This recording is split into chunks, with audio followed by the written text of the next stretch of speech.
en un seul Dieu. Y a-t-il d'autres dieux à part Dieu, créateur du ciel et de la terre?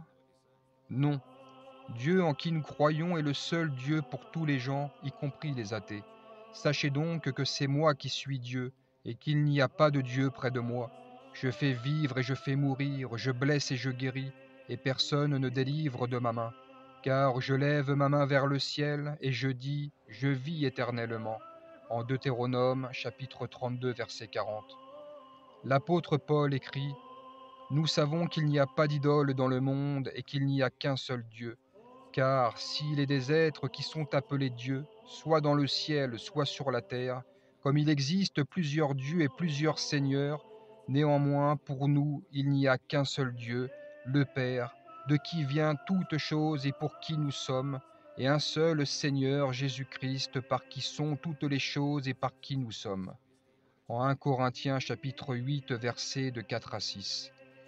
L'existence de Dieu unique et non pas de plusieurs dieux est tout à fait logique et naturelle. Cela peut même être conçu par des raisonnements intellectuels.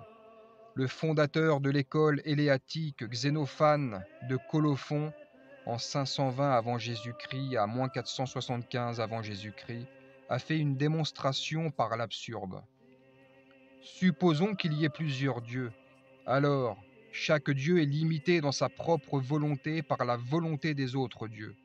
En plus, si certains dieux surmontent des autres dans certains aspects ou si les autres cèdent aux premiers dans d'autres aspects, ils ne seront pas des dieux, car la divinité selon sa nature ne tolère pas d'être dominée.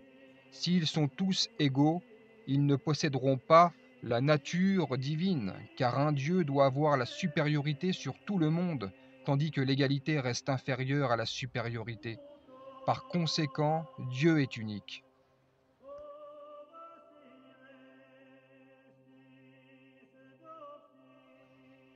Peut-on connaître l'essence de Dieu? Non. L'essence de Dieu demeure insaisissable, inconcevable et inintelligible pour les hommes et même les anges.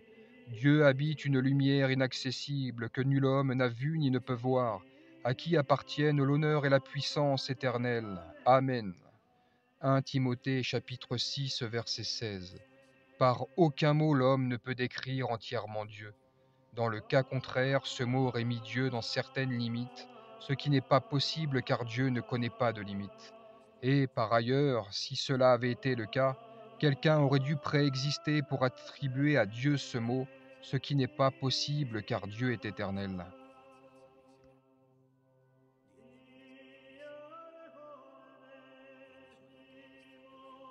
Comment l'homme peut-il connaître Dieu et rationaliser son existence s'il est complètement transcendant? Bien que la connaissance de son essence reste inconcevable, il est possible de connaître Dieu grâce à ses énergies, du grec energeia, force en action. Elles sont les actions de Dieu éternel ou sa grâce divine. L'énergie divine est la manifestation de l'essence de Dieu en dehors de lui-même. Invisible de son essence, Dieu se fait visible dans ses actions, dit saint Grégoire de Nice.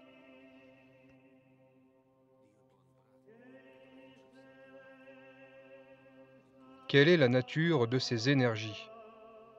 Les énergies de Dieu sont non pas créées mais coéternelles à Dieu.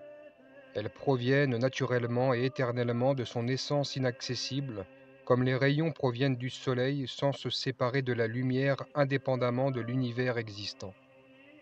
C'est par les énergies divines que l'homme devient participant de la nature divine. En 2 Pierre chapitre 1 verset 4. L'exemple d'une manifestation des énergies non créées est la transfiguration de Jésus-Christ. Il fut transfiguré devant eux. Son visage resplendit comme le soleil, et ses vêtements devinrent blancs comme la lumière. En Matthieu, chapitre 17, verset 2.